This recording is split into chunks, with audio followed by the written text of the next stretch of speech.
Hi, everybody. It's Leslie with the New Mexico Small Business Development Center, and I want to introduce everyone to Ian Alden. He's a practicing attorney here in New Mexico, and he's got a topic today that, from what I understand, he's going to really get us kind of a deep dive into everything that's going on with this topic, understanding employment contracts. If you have any questions, please type it in the Q&A or raise your hands. Ian, I'll turn it over to you. Thank you very much, and good morning, everyone, or good afternoon, I guess. It's good to be with you today for this workshop.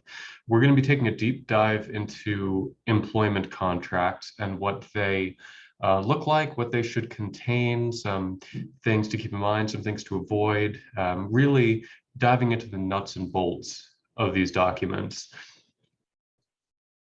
Before we get started, I want to draw your attention to some COVID-19 related resources that are especially useful for small and mid-sized business owners who are opening up amidst the continuing COVID-19 pandemic. It's important to maintain a COVID-safe workplace for a number of ethical and legal reasons. So be sure to avail yourselves of the resources at your disposal, have a look at some of these websites, and make sure that you're doing everything you reasonably can to have a good COVID-safe workplace. Now, before we get started, just a few reminders. Your microphone should be muted by default, but if it ever turns on for whatever reason, please make sure to mute it. Make sure to set your Zoom ratio to fit window. That is so that you can see everything on the slides. We will be using the Q&A function to take questions. I'm not going to be monitoring the chat window, though I believe Leslie will be. But if you have questions, feel free to raise them at any time using the Q&A function. If you have questions that you save till later, be sure to write down your question and the slide number it pertains to. You can see the slide number in the bottom right-hand corner of each slide. You can see this one is slide 3, for example. So be sure to write your question down and ask it when you're comfortable.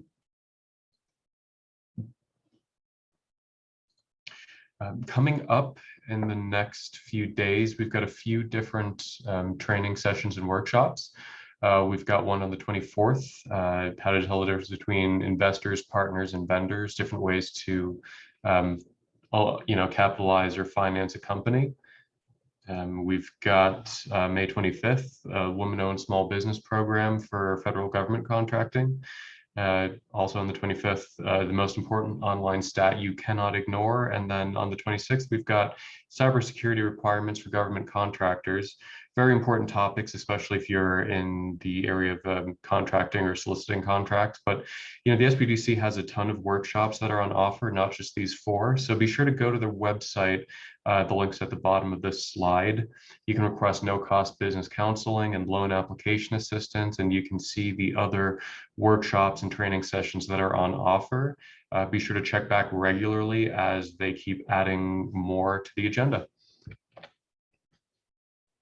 So we're going to start, and this is going to be broken down into 5 basic groups here, but the first is just an introduction to employment agreements and some important contract maxims, just rules to live by.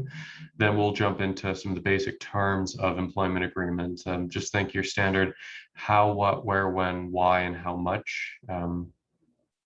Also who, might even be a typo, but then we'll move on to confidential information and intellectual property, restrictive covenants, and boilerplate language. There's a lot to dive into, so let's jump in here.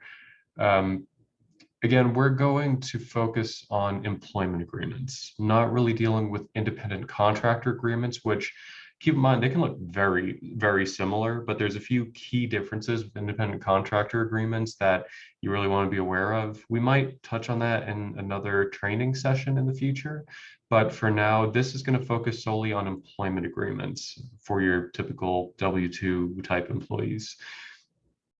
And just as a reminder before we jump in, every employer-employee dynamic is unique. Every relationship, every requirement of the employee in terms of what they're going to do, every expectation of the employer in terms of what they're going to pay and what support they're going to offer the employee, every relationship is different. So it's important to make sure that your contract is properly tailored.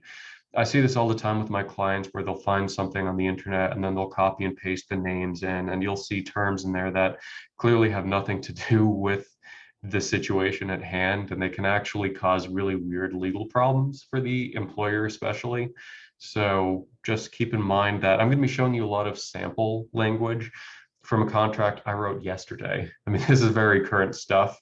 You're going to see a lot of template contract language for employment agreements, but um, it's important to get your contract refined for your needs, whether that's through a good in-house or outsourced human resources advisor or professional, or whether that's through an employment attorney, contracts attorney. There are a number of different roads to get to a good employment agreement, but you should probably take one of them.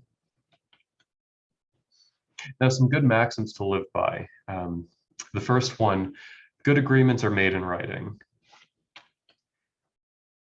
I see oral agreements all the time, handshake deals. A lot of clients, especially small business clients, they feel comfortable with the people they're working with. They have a handshake deal. They think, I've known this person for years or maybe even decades. Nothing's going to go wrong. And then something goes wrong. And most contract disputes arise out of ambiguities, either in written contracts or oral agreements. But oral agreements especially, it's a lot of he said, she said, they promised this, they didn't do this, and they said they would. And a court's left to shrug their shoulders and figure out, okay, was there even really a contract here? So if you want a good agreement, it should be in writing.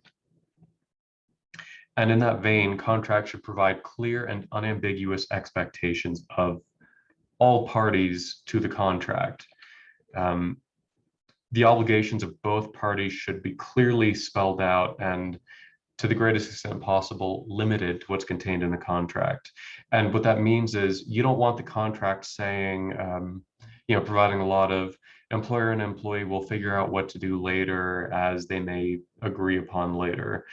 I use that language to a degree in contracts to give the parties some flexibility, but by and large, you want the important bits contained in the document, and you want the document to provide that that's the limit of what's expected of the parties. You don't want to be creating these secondary contracts verbally or through emails or whatnot after the fact. And lastly, and this is most important in my opinion, this gets to the heart of contracts. They should be predictable and enforceable. And what that means is both parties should know with some degree of certainty what will happen if they violate the contract, or more importantly, what will happen if the other party violates the contract. If you're an employer and you have an employment agreement with your employee, you want to know what happens if the employee runs off with the intellectual property or confidential information, or if they violate their non-compete. And there's always going to be some degree of uncertainty in enforcing a contract. I'll talk about that more when I get to restrictive covenants, but to the greatest degree possible, you want your contract to provide you with certainty and clarity, predictability, enforceability. It's just important to have these contracts as ironclad as possible. Now, let's talk about the basic terms that you want in an employment agreement. The employment agreements, they're fundamentally about the promises that the employee and employer make to each other. So an employee is going to promise to do X, Y, and Z, specific duties, and then usually some sort of broad catch-all for additional duties that might be related to their position. You don't want an employee turning around and saying, well, this isn't specifically my employment agreement, so why should I have to do this? You want to have some flexibility in that regard, but it should be, the contract should include at least the specific duties they're going to perform. And then conversely, the employment agreement should provide for the compensation that the employer will give to the employee and what support the employer will give to the employee. Because, it's not just throwing the employee to the wolves and then paying them X number of dollars per pay period.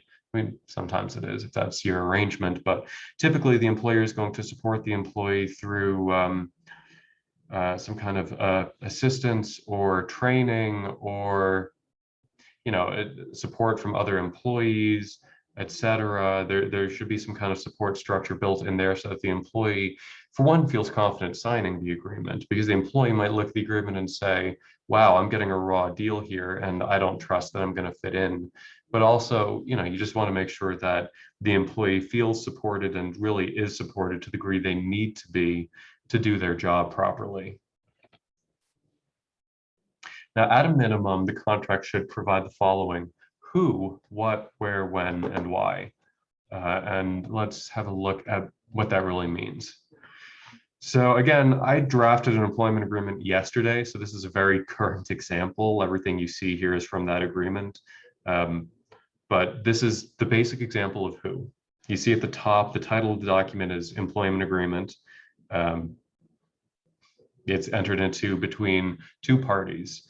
So-and-so, fill in the blank, the employer, you specify their New Mexico limited liability company. There's no ambiguity about who or what the employer is. And then similarly, employee, an individual residing in the state of New Mexico. Identification of the parties seems like a really basic thing. Like, why am I even talking about this?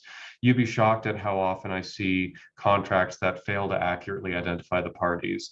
And when contracts fail to accurately identify the parties, there is a better than not chance that they become unenforceable, because it becomes unclear to the court that there was ever a meeting of the minds between two parties to a contract.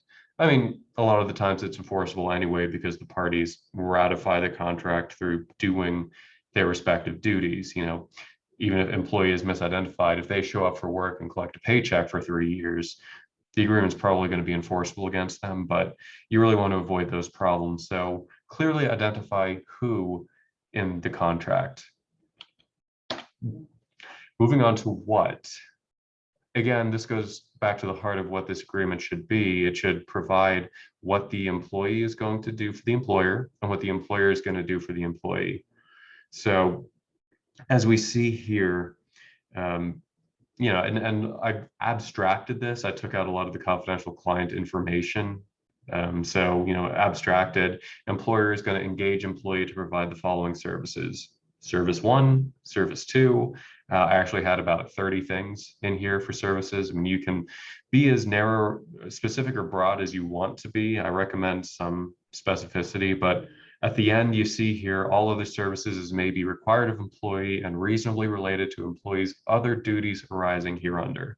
So that's a protection for employer and employee, because employer can say, well, I didn't clearly specify that you have to do this glaringly obvious thing, but you need to do this thing because it is so completely related to the other things you're doing that it's, again, glaringly obvious.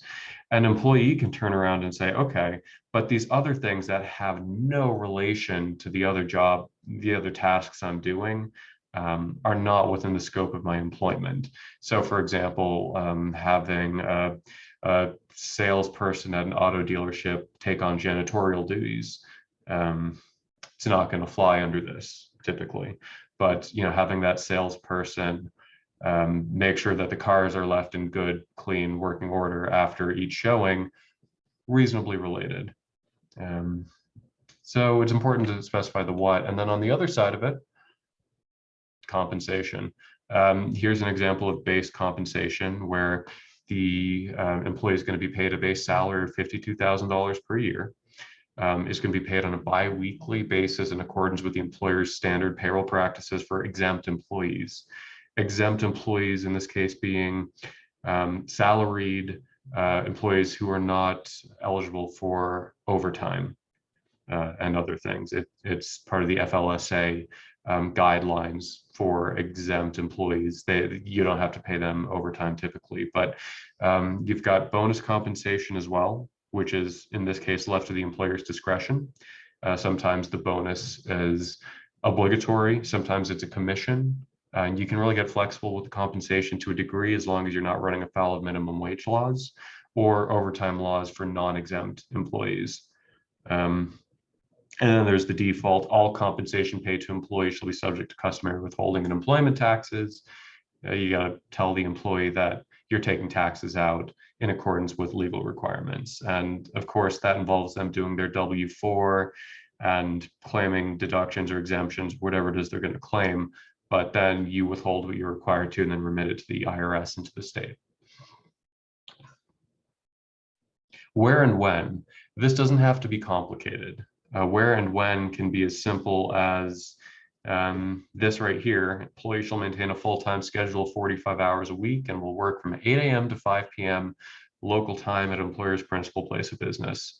This is as abstract and generic as I could possibly make this, but it is basically saying you'll be a full-time employee and you will work 8 a.m. to 5 p.m. local time, employer's place of business. It doesn't even specify the days. And that is because a lot of employers are going to be open Saturdays or maybe even Sundays, and you want to have the employee work Tuesday through Saturday, for example. This permits that. Sometimes if you're just a Monday through Friday business, I would include Monday through Friday in here just to really lock that down and set the expectation. Because if you set the expectation in no uncertain terms, you're the employee, you got to be here Monday through Friday, 8 a.m. to 5 p.m., throw in a lunch break. Typically that lunch break is mentioned in the employer's handbook, a separate document, but if the employee doesn't show up for work during these hours, it's a clear breach of contract and it's cause for termination, which we'll talk about cause and whether you even need it later, but where and when doesn't have to be complicated. The why. I say who, what, where, when, and why. The why is quite frankly optional in employment agreements. I like including it anyway because, recitals, they're not legally binding parts of the contract for the most part. They're more an expression of the party's intent before you get into the nitty-gritty legal terms. And so if you have recitals in there and then this comes before the court can look at the recitals and understand what the intent of the parties was with respect to a contract. By default, I include them in pretty much all contracts I do, not just employment agreements, but across the board, purchase agreements, settlement agreements, recitals. They're just nice if you get into a contract dispute to avoid the court wrangling over what the parties really intended to do with the agreement. It shows a meeting of the minds and it's just handy.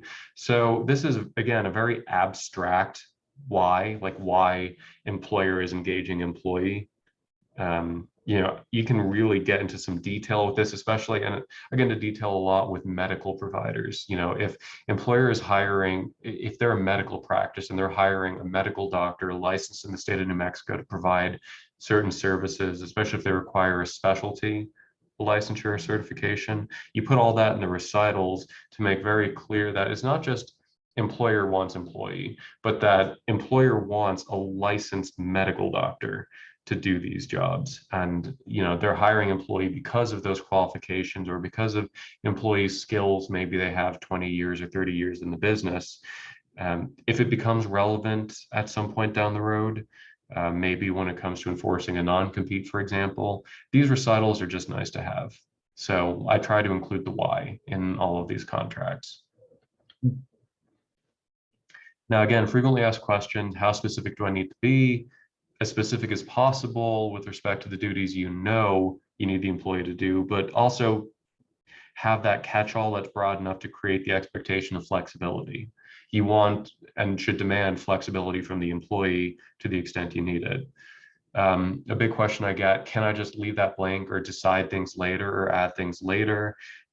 You can, but I really don't recommend it because the point of this agreement is to lock down at least the basic expectations well in advance.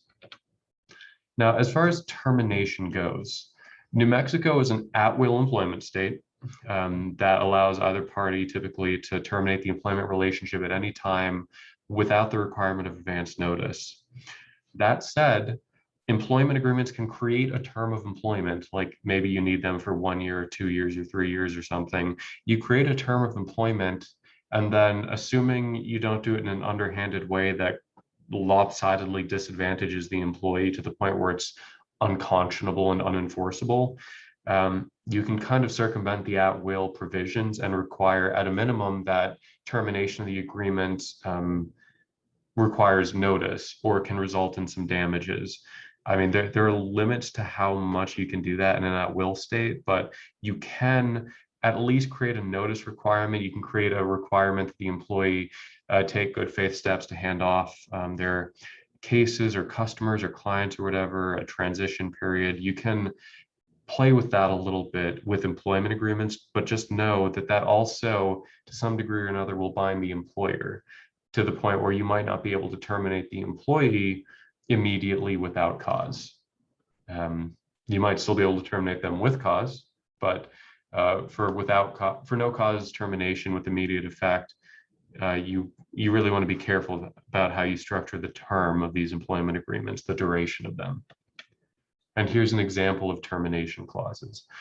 This is just a basic at-will employment agreement termination clause saying that anyone can terminate at any time without advance notice or cause.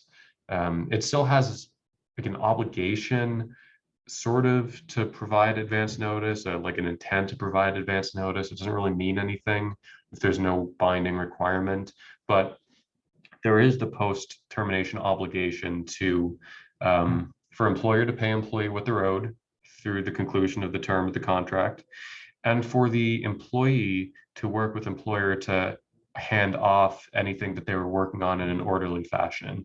That's a contractual obligation. And if they don't uphold that, there could be damages down the road in a lawsuit, for example. Now, getting into some of the, I don't want to say esoteric, but the more complicated parts of employment agreements, we're going to talk about confidential information and intellectual property, because it's really important for employers not to overlook this and to really protect their interests, lest you have an employee run off with your confidential information and then use it to start a rival business. You know, in basic terms, you've got trade secrets, which are the sort of catch-all intellectual property that has to do with your processes, your methods, your business know-how and acumen, this proprietary and unique to the business in which you take reasonable measures to keep secret.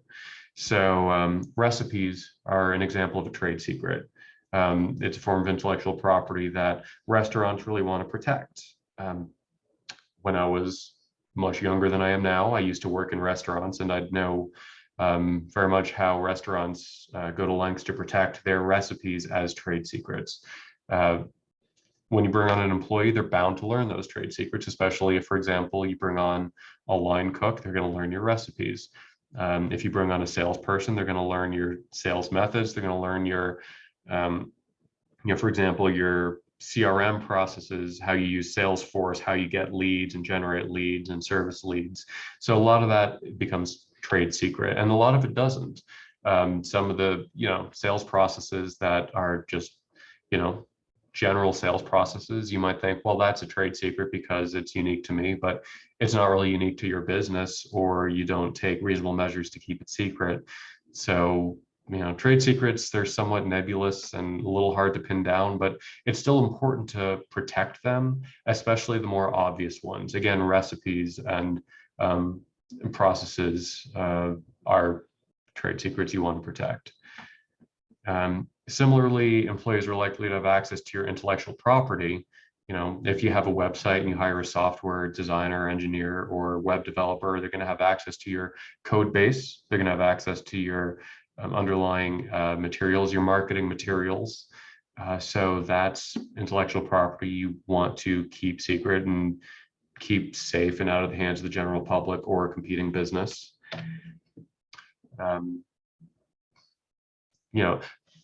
An important consideration that employers don't really think about when they hire an employee is that those employees are also likely to contribute to the creation of an employer's intellectual property.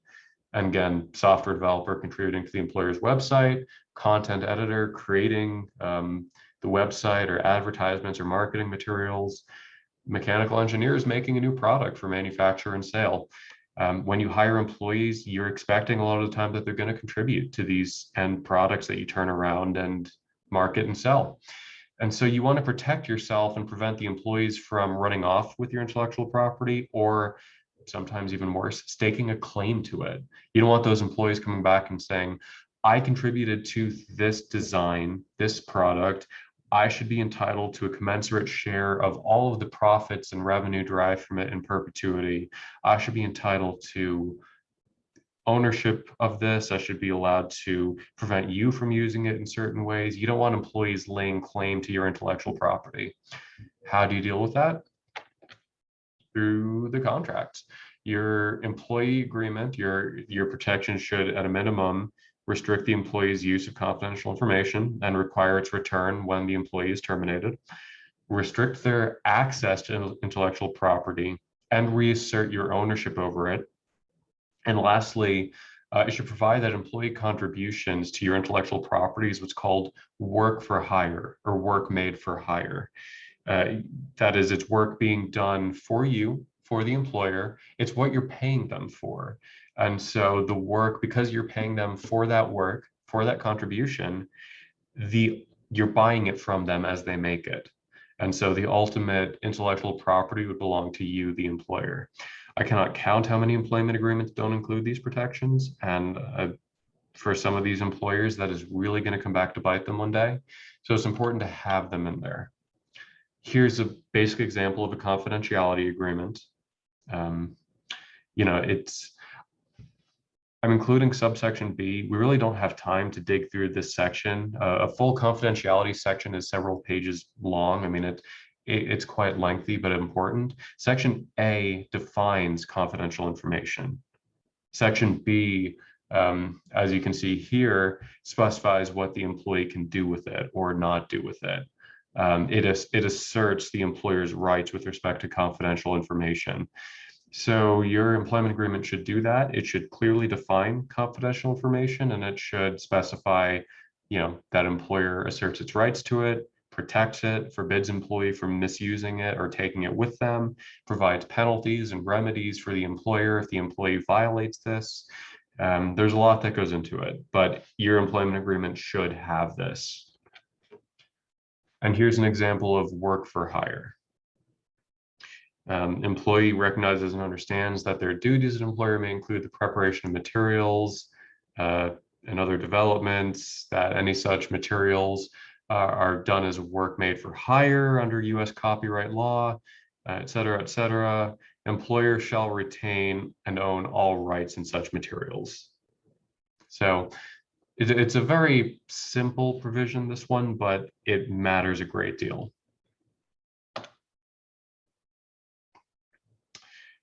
So restrictive covenants.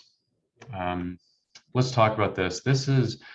Restrictive covenants are kind of the meat and bones. Well, not really meat and bones. They're more like the biggest demand, I would say, that I get when I'm drafting an employment agreement. An employer comes to me, and what they're really focused on is preventing their employee from turning around after working with them for a few years and opening up a competing venture right next door. Maybe a slimmer venture with less overhead that can undercut or underbid them and take away their business and destroy their livelihoods. No one really wants to be in that position as an employer. And so employment agreements, they have what's called restrictive covenants, and they typically fall into three different types. You've got your non-compete agreements, your non-solicitation agreements, and your non-disparagement agreements. And I'm going to go through each one in turn and then show you some examples. Non-competes are definitely the most requested for the reason I mentioned above. Employers they want very broadly for their employee not to be able to compete with them at all, not to open up a competing shop anywhere, typically. I mean, I usually have to scale to walk back employers' expectations as far as how much they can get out of a non-compete. Because they are the most difficult restrictive covenant to enforce. New Mexico public policy heavily disfavors their use. I don't include the word heavily here, but bottom line, courts don't like enforcing them. The courts over the last 60 or 70 years have really vacillated on this, gone back and forth on whether they'll enforce them at all. They balance the right to contract, which is a fundamental right between two parties, typically on equal footing, at least in theory, and the rights of employees to work and the rights of the state to not have former employees become wards of the state. And that's where you really get into the heart of it. Public policy really doesn't like employers telling employees they just cannot work, especially in situations where there's no specialty knowledge changing hands. There's no real legitimate interest of the employer in protecting anything that would be furthered by a non-compete. And I'll give you an example of this. I'm going to call them out by name. Well, no, I'm not. I don't want to get sued by them.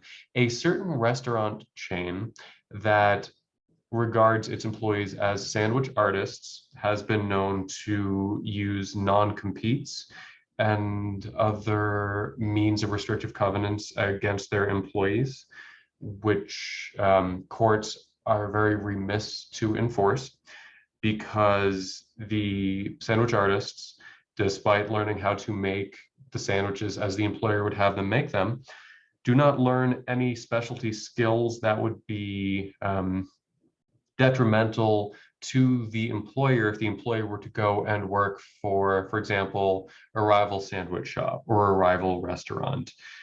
These skills learned by those employees and the proprietary interests of employer are not such that non-competes would typically be enforceable as against those sandwich artists. And so it's important to understand that a non-compete, the courts require that they be reasonably limited, both geographically and temporally, meaning in time. But the courts will also require that the non-compete in the first place protects a legitimate proprietary interest of the employer. And you're not always going to have that. So if you're talking about trying to enforce a non-compete against your cashier, for example, the person who works the cash register at your store, courts, I would be shocked if you get a court to enforce that. A lot of it is luck of the draw, depending on which judge you get, but by and large, they're not going to restrict those kinds of non-competes. But looking at the other requirements, geographically and temporally limited. Here's an example. This is a non-compete I did yesterday. During the term of the agreement of employment, which means while they're employed, they can't compete, and for a period of 12 months after, employee will not directly or indirectly in any manner or capacity, and this next bit means they can't, as an employee, an owner, a shareholder, a competing business, etc., compete with employer by way of a competitive business. And then it goes on to limit this to, again, 12 months and geographically limited to all counties in which employer does or did during the term of employment conduct business. So, you can't lock them out of the entire state of New Mexico if you're only doing business in Lea County, for example. You can't prevent them from moving to Albuquerque and getting work there. I mean, you could try, but again, you can put whatever you want in this contract. Courts are not likely to enforce it if it's overly broad. And again, the breadth relates back to the proprietary interests of employer that they're reasonably and legitimately trying to protect. So that's non-competes in a nutshell. Again, feel free to ask questions if you have any. The Q&A, I'm taking questions at any time. But the next section is non-solicitation agreements, which a lot of people mistake for non-competes, but they're actually very different in what they do, and they tend to be a bit more enforceable. A non-compete very broadly prevents the employee from competing, but for starting up a competing business, regardless of who their customers would be. It doesn't matter if they're trying or not trying to poach customers or employees, etc. A non-compete prevents them from competing whatsoever. Non-solicitations are much narrower. They prevent the employee from soliciting an employer's customers or clients, depending on the wording of the non-solicitation. I usually have one for each, one for customers or clients, and I'm sorry, customers or clients and employees. I usually have one for employees and then one for customers, clients. They still need to be reasonably limited. They still may be unenforceable, especially, and I've seen this, I've litigated this, courts will often decline to enforce a non-solicitation agreement if they, in effect, prohibit a customer from doing business with your employee's new business.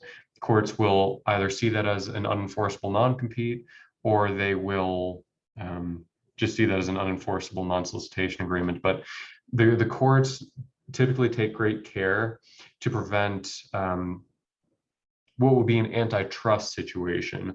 Basically, your agreement is going to prevent the general public from choosing who to do business with. Courts don't like that. Courts won't enforce that, especially as against those customers. I don't want to go too far down the rabbit hole here, but I had a lawsuit years ago where an insurance carrier was suing one of their former salespeople, and that salesperson had gone off to start an independent insurance business, and the insurance carrier tried to enforce the non-solicitation agreement that provided that those customers who were with the carrier couldn't choose to do business with the salesperson. And in trying to restrict the business choices or activities of the general public of customers, non-solicitation agreements can go too far and become unenforceable. So it's important to narrowly tailor them just to prevent the employee from soliciting those customers and not vice versa. So here's an agreement. Here's a sample agreement with respect to employees. This prevents your employee from going off, starting a new business, and then taking your other employees with them, or at least from soliciting them. Again, you can't necessarily bind the other employees with this non-solicitation agreement. So if your employee goes off and starts a new business, and then your other employees see that and say, hey, I really liked that guy, I'm going to go work for him of their own volition, that does not and should not violate a non-solicit agreement. The non-solicit agreement should unilaterally or unidirectionally bar your former employee from soliciting your current employees, for example, or other former employees. Non-disparagement agreements. These non-disparagement agreements, I don't get a lot of requests for them. Sometimes I include them as a matter of default. Sometimes I don't. Sometimes clients will ask to take them out. Sometimes clients will ask to leave them in. It's mostly about 50-50. But some clients are genuinely concerned about their business reputations and their former employees going out and making disparaging remarks about them. And a common example is Yelp reviews. Employers do not want their disgruntled employees going out and torching them on Yelp, which in a very real sense will cost those employers business. People read Yelp reviews, they read Google reviews, they, Angie's List, if that still exists, people read these reviews. So you want to prevent your former employee from doing that. You have a non-disparagement agreement. Often as a matter of good faith, and so that courts look at it and say, okay, this was done in good faith, I'll enforce this non-disparagement agreement. I have both parties agree not to disparage the other. Employer agrees not to disparage employee, employee agrees not to disparage employer. That's a bit of a double-edged sword because employer agrees not to disparage employee, but if employee goes and applies for a new job and that new employer calls and asks for a reference, if employer is honest, is that disparagement? The answer is typically no, and there's some statutory protections for the former employer in that case if they're providing honest, limited responses to the potential new employer. There's some statutory protections, but you really have to walk a fine line with non-disparagement agreements, because conversely, if you make this a singular obligation of the employee and not employer, courts might look at that and say, well, I'm not going to enforce this as a matter of equity. I'm hoping you're getting the sense here that a lot of these provisions, especially restrictive covenants, are at the discretion of the court as to whether or not to enforce. It's just the honest truth with restrictive covenants. The courts, depending on the judge you get, will try and enforce them to the extent they can be determined as reasonable, but some judges, quite frankly, will not. And that is the luck of the draw. And if you have a good attorney, who's litigating the matter on your behalf. They'll know the judges, they'll know who they're likely to get a bad ruling from, and they will recuse that judge. But you can only recuse one. And if you happen to draw a second judge that is also unfavorable, that's the luck of the draw. So just know that these restrictive covenants, the goal in a good agreement is to make them as narrowly tailored as possible, to make them as enforceable as possible, but there's still a chance they might not be enforced. Here's a sample non-disparagement agreement that is unique to employee, that requires employee not to disparage employer for a period of 12 months, just 1 year. And, you know, you have to limit these temporally, just like everything else. You cannot have a lifetime non-disparagement agreement. I mean, you can, but again, will the courts enforce it? Probably not. But, you know, this is just narrowly tailored to disparagement that is reasonably likely to damage the business reputation or the personal reputation of the owners of the business. Some final considerations for these restrictive covenants: they should come with 2 clauses, blue penciling and severability. Those are legal terms of art. You're welcome to Google them, but the gist of it is blue penciling is something that allows the courts to reform your restrictive covenants, making them narrower in scope or application if they're too broad. And I'll give you an example. A 5-year non-compete, too broad. I've never seen one of that length enforced except as against the seller of a business, which we're not really talking about here. Against employees, 5 years is too broad.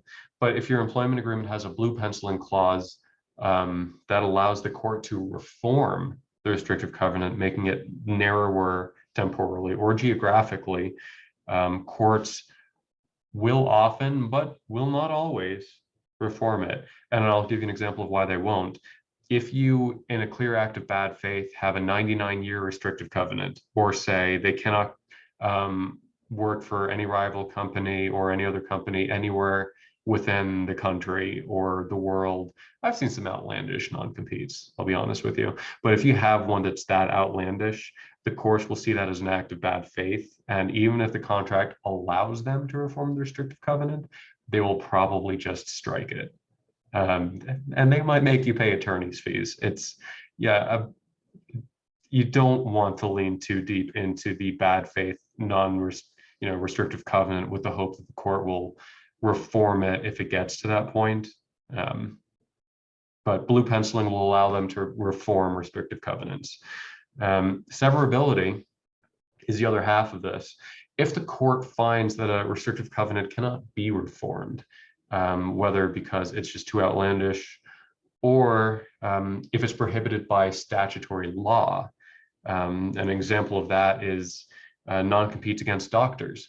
New Mexico in 2015, 2016, the legislature banned those. You can no longer have blanket non-competes against doctors. They're just doctor shortage. Public policy demands that we let doctors work. So with a few weird limitations on that ban, you can't have a non-compete against a doctor typically. So severability clauses allow the courts to sever an unenforceable provision from a contract instead of just throwing the entire contract out. Because if the entire contract is unenforceable, other post-termination obligations, things having to do with intellectual property, for example, those protections get thrown out as well. So pretty much every contract you see should have a severability clause as a matter of course, not just with respect to restrictive covenants, but just as a matter of course. You probably want your contract to have a severability clause. I have written 1 or 2 that deliberately provided the opposite, that you couldn't sever a provision because to those parties, every provision mattered and they would rather have no relationship than a partial contract. But that's the exception to the rule. Last but not least, we're going to talk about boilerplate language and why it matters. Boilerplate language, it's basically the everything else. It's all of that stuff you see at the end of the contract and you think, wow, this is a bunch of legalese that means nothing to me. Why do I even need this? And the answer is you need it because it does something. Even if it's innocuous, even if it looks like it's just copied and pasted from other contracts, it probably was. Honestly, I copy and paste boilerplate language all the time and then just edit the boilerplate language to make sure that it matches the contract and the needs of the parties. I mean, you have to do the work. You can't just copy and paste stuff. But assuming it lines up with everything, I have that boilerplate language in every contract because it does specific things that really matter, especially in the event of a dispute. And I'll give you some examples here. Let's just hop back. Governing law, what state laws govern, what country's laws govern, but what state laws govern for domestic contracts. Counterparts, how can the contract be executed? Does everyone need to be in the same place to sign the contract? Do they have to sign it at the same time? Can they sign it individually in their own home, scan and send, and you just have multiple signature pages? I almost always allow counterparts, but sometimes I don't. Entire agreement clause, that provides that this contract is the entire agreement between the parties. There's no secondary contract, whether it's by emails or verbally. Everything the parties are agreeing on is wrapped up and incorporated into this contract. It's very important.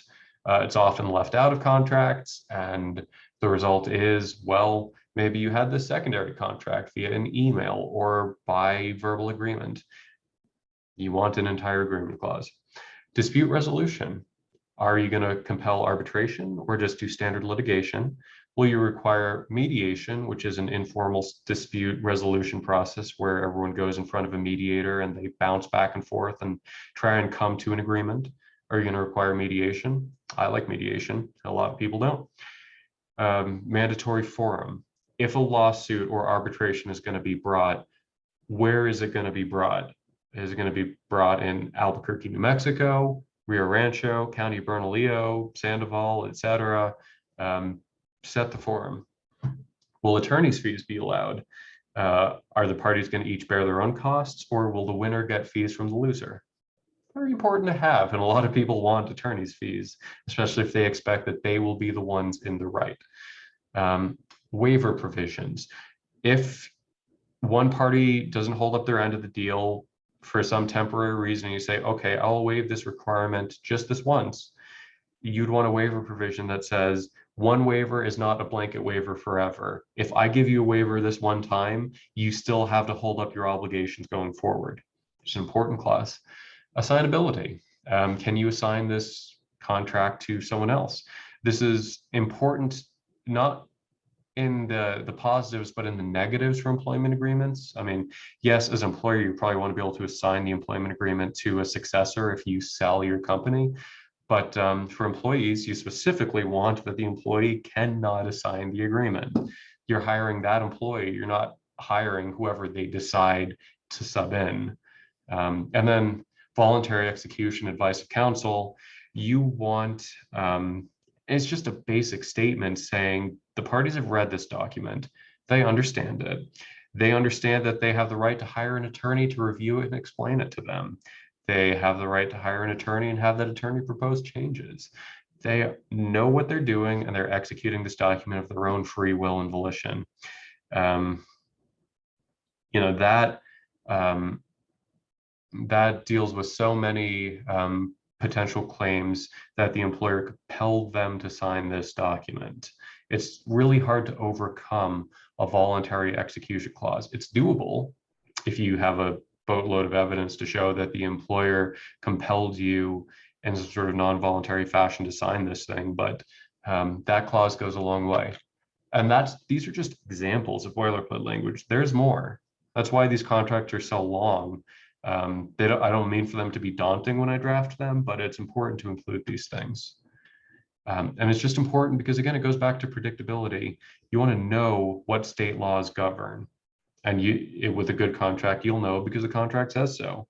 You'll know where the lawsuit or arbitration must be brought because the contract says so. You'll know you can recover attorney's fees because the contract says so. And you'll know what's in the contract is the entire agreement because the contract says so. That's why the boilerplate language matters, is because the contract is saying all of these seemingly obvious things. So I'm going to give you some quick examples of boilerplate language, and then we're going to move on to questions. And if no one has any questions, I will tell stories for a little bit, and then we'll wrap up. But governing law, this is an example of governing law provision, really basic, just says New Mexico law applies.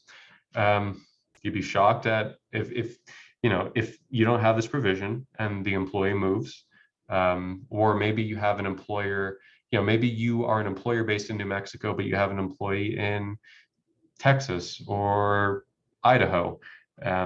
You want to have this provision, even bearing in mind that if you're a New Mexico employer with a New Mexico employment agreement in this provision, and you have like an Idaho employee, for example, Idaho employment law will still apply to some degree because you're hiring an Idaho employee. Those employment laws and regulations will apply as well. But with respect to contract law, and an employment agreement is a contract, you want to specify which state's contract laws are going to apply. And so this provides New Mexico. Enforcement, attorney's fees, expenses, costs. It's not just attorney's fees. You'll have filing fees, other expenses of enforcement and collection of the judgments, etc. You want to be able to collect all of those costs from the other party if they lose. Again, voluntary execution and advice of counsel. You just want them to assert that they're voluntarily executing this contract. They've had the chance to obtain legal counsel. Whether they did or they didn't, it's immaterial. They had the chance. They're acknowledging they had the chance. Just important acknowledgements to have. Lastly, I want to really emphasize, utilize your resources, because it's not enough to just recycle the same old employment agreement over and over, or pull one from the internet and plop in some details. You have resources at your disposal as a small business or a mid-sized business owner. It's important to know them and use them. And the best way to do that, frankly, reach out to your local small business development center liaison or visit their website, set up a no-cost counseling session. They can help out in terms of advice on a lot of these issues, or for the ones they can't, they have a wealth of other resources and connections in the community. They can refer you to someone who can help. They have a network of attorneys they can refer you to, or at least a database of attorneys. I wouldn't call it a network necessarily, but they, they're a great resource and a great first stop. So reach out to them if you have any questions, or if you want to figure out your own situation. They can help you, point you in the right direction. Definitely, Ian. They can point you in the right direction and to the local center in the area that's closest to them. I wanted to update everybody just very quickly is that, and we are going to be seeing Ian again, so we will have him for some other webinars. But coming up, we are going to have Mr. Larry Donahue is going to be here talking about investor partners and the relationships. That's coming up. You can sign up for that one. We are also going to have Eric Spellman coming up. Your most important online stat you cannot ignore. We have a bilingual session coming up on staying healthy, mentally and physically healthy. That is going to be next week also, so look for that one.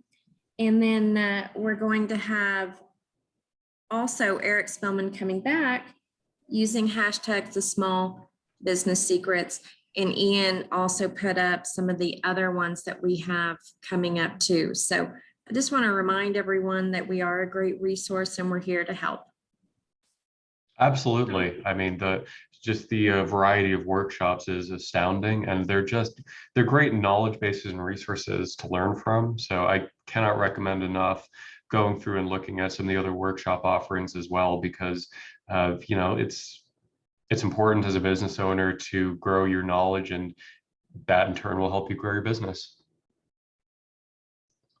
So do we have any questions from anyone? I'm happy to take the time and answer anything you might have.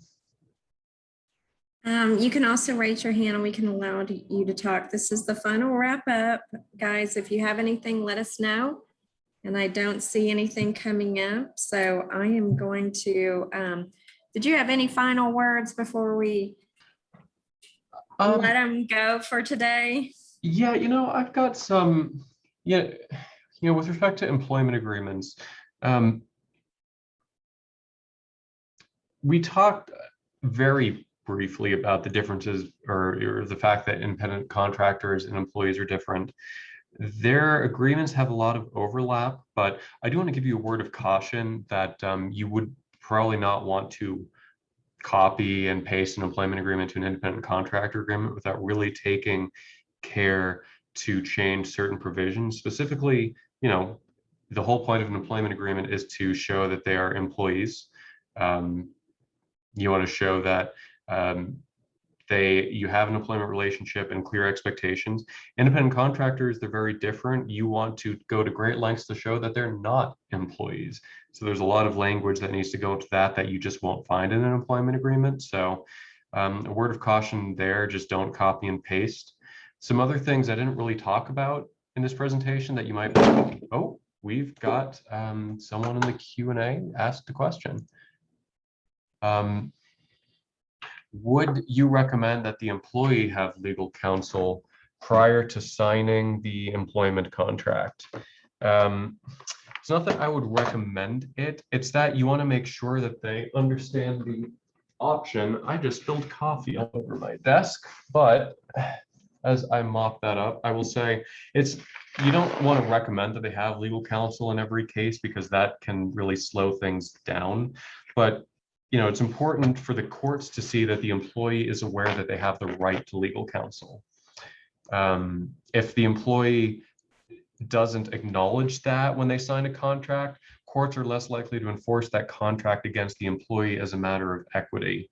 Courts will say, well, we know you've got this contract, but we're just not going to enforce it because we don't feel that the employee understood what they were signing and or we don't believe that they even understood that they had the right to ask someone about this contract before signing it. So I don't recommend that employees have legal counsel. They're not going to want to, most employees aren't going to want to spend the money to hire a lawyer, though there are a lot of low-cost contract review services. But it's important that the employee at least understand that they can have a lawyer.